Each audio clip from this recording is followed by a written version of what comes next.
বিগত কয়েকদিন ধরে রোহিত শর্মাকে নিয়ে যেভাবে সমালোচনা হচ্ছে, সে কি আসলেই এটা রিজার্ভ করে? কখনো একবার ভেবে দেখেছেন? I don't think so. সে কিন্তু এটা মোটেও রিজার্ভ করে না। কয়েকদিনের বাজে পারফর্ম তাকে এইভাবে সমালোচনায় ফেলে দেবে সে কিন্তু কল্পনাও করেনি। এবং সে যেভাবে দাপটের সহিত ওডিআই ক্রিকেটটা খেলেছে, আপনি একবার ভেবে দেখেছেন এমন কয়জন প্লেয়ার আছে যারা এইভাবে ওডিআই ক্রিকেটটাকে খেলতে পেরেছে? খুব কম প্লেয়ার। আপনার মনে হয়তো বা কয়েকজন প্লেয়ারের নামই আসবে।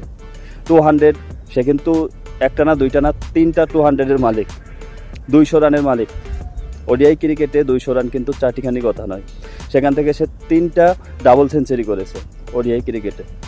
এবং তার অ্যাভারেজ বলেন, তার পারফর্ম বলেন, সব কিছু অন টপ।